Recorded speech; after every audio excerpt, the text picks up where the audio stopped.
ጤና ይስጥልኝ እንዴት አምሽታችኋል ተመልካቾች ከኢትዮጵያ ቴሌቪዥን ኢቲቪ 57 ወደ ሰዓቱ የስፖርት ዘገባዎች እናልፋለን። ሲንቄ ባንክ የስፖርት ዘገባችን የክብር አጋር ስለሆነም ከልብ ነው የምናመሰግነው።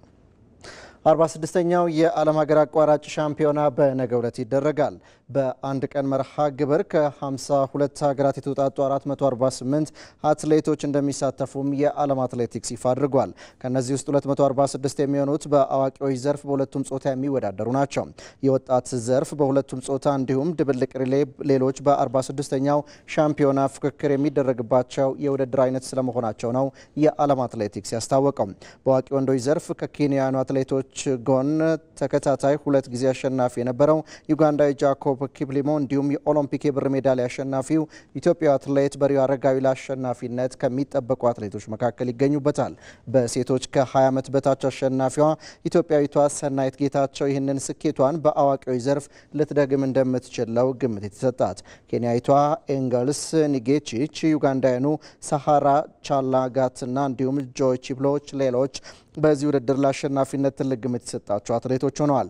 ማርታ አለማየሁ የወጣት ዘርፍ ያለፈውን አሸናፊነት ለማስጠበቅ እድል እንዳላት ነው የተነገረው። ከጃን ሜዳ ሀገር አቋራጭ ውድድር በኋላ ዝግጅቱን ሲያደርግ የቆየው የኢትዮጵያ አትሌቲክስ ልዑክ ከቀናት በፊት ወደ ስፍራው ማቅናቱ ይታወሳል። ውድድሩ ወደ ተዘጋጀበት የፍሎሪዳ አካባቢ ማምራቱ ባልደረባችን ንዋይመር ነው የዘገበው። ነገ በሚደረገው የዓለም ሀገር አቋራጭ ሻምፒዮና የኢትዮጵያ ልዑክ ቡድን የመጀመሪያ ልምምዱን በትናንትናው ዕለት አድርጓል።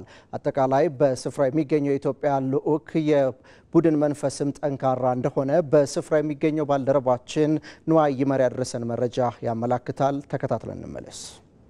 አመሰግናለሁ። እንግዲህ የ46ኛው ዓለም ሀገር አቋራጭ ውድድር አንድ ቀን ይቀረዋል ሊካሄድ በታላሃሴ ፍሎሪዳ አሜሪካ። ከ30 ዓመታት በኋላ እንግዲህ አሜሪካ ይህን ውድድር ለማዘጋጀት እድል አግኝታ በተለያየ ረገድ እንግዲህ ዝግጅቷን እያጠናቀቀች ትገኛለች። ትናንትና እንግዲህ ኢትዮጵያ አትሌቶች ልምድ የሚያደርጉበት በስፍራውም ተገኝቶ ልምድ እያደረጉ ነበር። እኔም እዛ ተገኝቼ ነበር። በአጠቃላይ ዝግጅቱ በጣም ጥሩ ነው። የመወዳደሪያ ቦታዎች ከጽዳት ጀምሮ የተለያዩ ፋሲሊቲዎች እየተሟላላቸው ነው። መወዳደሪያ ቦታውንም እንግዲህ ኢትዮጵያ አትሌቶች በስፍራው ልምድ አድርጉበታል። 1-2 ዙርም ሮጠውበታል።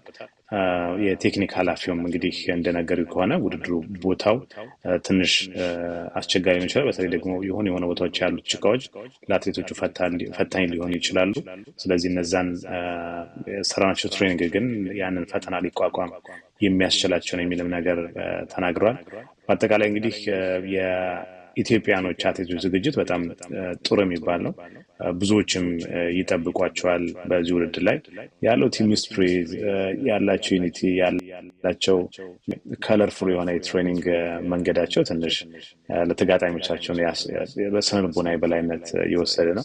ይህንን የስነ ልቦና የበላይነት ደግሞ ነገ የሚካሄደው ውድድርም ላይ መድገም ያስፈልጋል ብዬ አስባለሁ። የመጀመሪያው ነገር እንግዲህ ትልቁ ያው ዝግጅታቸውን ጨርሰው ወደ 47 ቀን የሚሆን ከዚህ በፊት ከነበረው ዝግጅታቸው ውጭ ማለት ነው በጋራ ሆነው በቀኒሳ ሆቴል ሱሉልታ ላይ ልምዳቸውን አድርገዋል። ስለዚህ የሚጠበቅባቸውን ያደረጉት እና የመጨረሻው ዝግጅት ሊሆን የሚገባው ምንድን ነው ያላቸውን ዝግጅት ያላቸውን አቅም ሜዳ ላይ አውጥተው የሚያሳዩበት መሆን አለበት እና ለዛ ደግሞ አሰልጣኞች፣ የቡድን መሪዎች ትልቅ አስተዋጽኦ አላቸው። ከዚህ በተጨማሪ ደግሞ ልምድ ያላቸው በሪዮ አረጋዊ፣ ታደሰ ወርቁ አዳዲሶች የመጡትም እንግዲህ የውድድሩ ራሱ በላይነት ያጠናቀቀው ኢትዮ ኤሌክትሪኩ በረከትም ሌሎችም እንግዲህ በሴቶች ሽቱ አሉ። እነዚህ አንዱና እነዚህ አትሌቶች ደግሞ ትልቅ ኃላፊነት ይጠበቅባቸዋል። አብዛኞቹ አትሌቶች በነገራችን ላይ ወደ 70-60 የሚሆኑት አዳዲስ አትሌቶች ናቸው። ለመጀመሪያ ጊዜ ሀገር አቋራጭ ውድድር የሚወዳደሩ ለመጀመሪያ ጊዜ ደግሞ ሀገራቸውን የሚወከሉ አትሌቶች አሉና እነዚህን የማገዝና በስነ ልቦና ረገድ ጠንካራ እንዲሆኑ ማድረግ ያስፈልጋል። ከሱሉልታ በጣም የወረደ አልቲቲዩድ ነው ያለው። ስለዚህ ውድድሩን በጥሩ ኢንዱራንስ በጥሩ ትንፋሽ ለመጨረስ የሚያስችል ኮምፒቲቲቭ የሆነ አድቫንቴጅ አላቸው ማለት ነው ኢትዮጵያ አትሌቶች።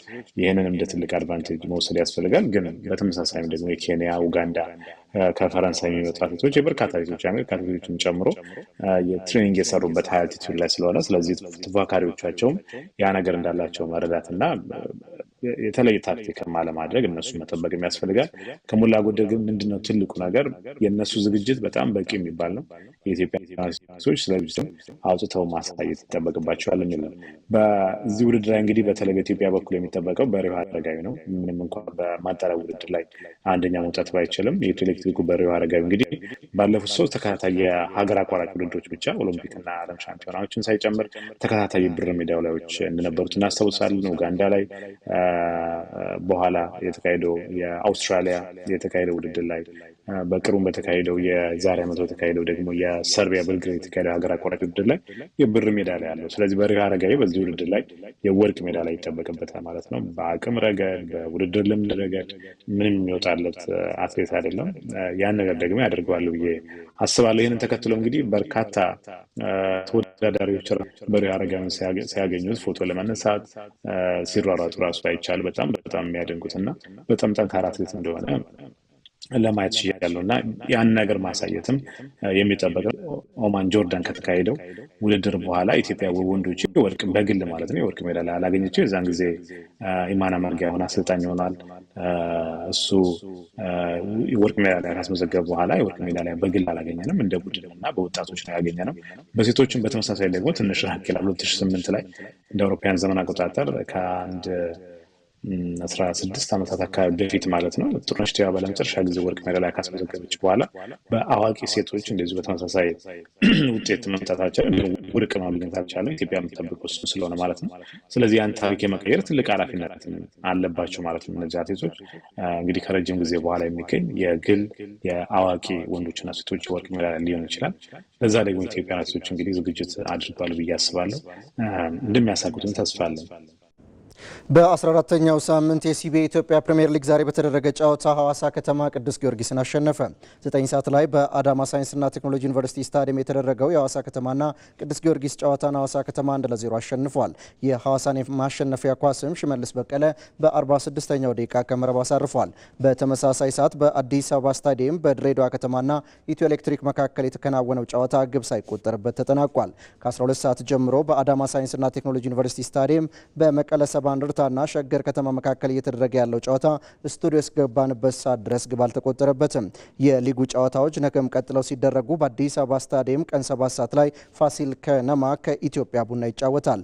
በአዳማስ 9 ሰዓት ላይ ሀዲያ ሆሳዕና ከኢትዮጵያ ንግድ ባንክ እንዲሁም 12 ሰዓት ላይ ደግሞ ወላይታ ዲቻ ከኢትዮጵያ መድን መርሃ ግብራቸውን ያከናውናሉ። በ35ኛው የአፍሪካ ዋንጫ የሩብ ፍጻሜ ጨዋታዎች መደረግ ጀምረዋል። ከአንድ ሰዓት ጀምሮ በሴኔጋልና ማሊ መካከል እየተደረገ ያለው ጨዋታ በሴኔጋል 1-0 መሪነት ጨዋታው ቀጥሏል። በ4 ሰዓት ላይ በሌላኛው የሩብ ፍጻሜ ጨዋታ አስተናጋጇ ሞሮኮ ከካሜሮን የምታደርገው ጨዋታ ይጠበቃል። ሞሮኮ ከ50 ዓመታት ጉዞ በኋላ የአፍሪካ ዋንጫን ለማንሳት በምታደርገው ጉዞ ካሜሮን ከባድ ፈተና ልትሆንባት እንደምትችል እየተነገረ የሚገኘው ህሊና ዳነ በዝርዝር ተመልክተዋለች።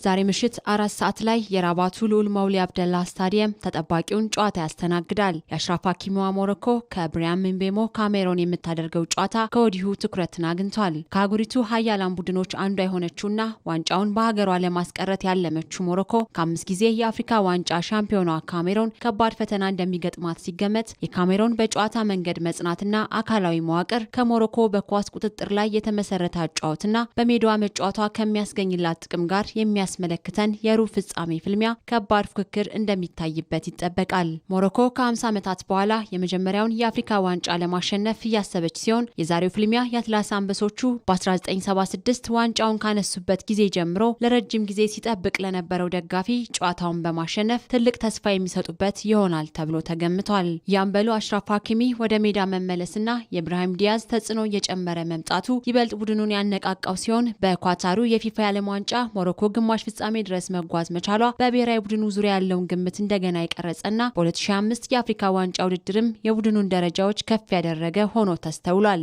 የሰሜን አፍሪካዊቱ ሀገር አማካይ ኤዘርዲን አውናሂ በጡንቻ ጉዳት ምክንያት ከውድድሩ ውጭ እንደሚሆን ቢገለጽም የ25 ዓመቱ የጄሮን አማካይ የቡድን አጋሮቹን ለመደገፍ ከቡድኑ ጋር ይገኛል። አሽራፍ ሀኪሚ፣ አዳም ማሲና፣ ኑሴር ማዝራዊና ባለልምዱ ግብ ጠባቂ ያሲን ቦኖን የያዘው የሞሮኮ ቡድን ምናልባት መጠነኛ ጉዳት ያጋጠመውን ሶፊያን አምራባት አገልግሎት በዛሬው በዛሬው ጨዋታ ላያገኝ እንደሚችል ተጠቁሟል። በሌላ በኩል በማጥቃት በራስ መተማመንና በፍርሃት አልባ አቀራረብ የሚታወቀው የካሜሮን ቡድን በአፍሪካ ውስጥ ካሉት ስኬታማ ቡድኖች አንዱ ሆኖ የቀጠለ ሲሆን የማይበገሩት አንበሶች ሞሮኮን በደጋፊዋ ፊት በመርታት አዲስ ታሪክ ለመጻፍ ወደ ሜዳ እንደሚገቡ ይጠበቃል። እንደ አንድሬ ኦናናና ቪንሰንት አቡበከር ያሉ ቁልፍ ሰዎች አለመኖራቸውን ጨምሮ ከሜዳ ውጪ ከፍተኛ የሆነ አለመረጋጋትን ተቋቁሞ ለሩብ ፍጻሜው የደረሰው የካሜሮን ብሔራዊ ቡድን በዛሬው ጨዋታ የዳርሊን ዮንጓን ግልጋሎት የማያገኝ ሲሆን የብራይተኑ አማካይ ካርሎስ ባሌባ፣ ታዳጊው አጥቂ ክርስቲያን ኮፋኔና የማንቸስተር ዩናይትዱ ብሪያን ምንቤሞ በምሽቱ ጨዋታ ቁልፍ ሚና እንደሚኖራቸው ይጠበቃል። ሁለቱ ሀገራት ከዚህ በፊት 8 ጊዜ ተገናኝተው ካሜሮን 3 ሞሮኮ 2 ጊዜ ማሸነፍ ሲችሉ 3 ጨዋታዎች ባቻ ውጤት ተጠናቀዋል። በቅርብ ጊዜ ባደረጓቸው 3 ጨዋታዎች ደግሞ ሞሮኮ በሁለቱ ማሸነፏ ይታወሳል።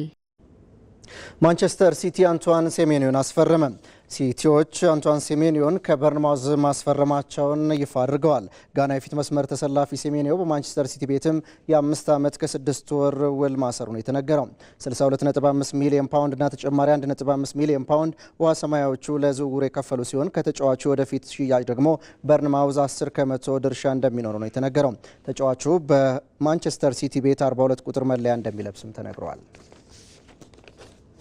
ክቡራን ተመልካቾቻችን ለኢቲቪ 57 የተዘጋጁ ስፖርታዊ መረጃዎቻችን በዚሁ ተጠናቀዋል። ስለተከታተላችሁን ከልብ እናመሰግናለን።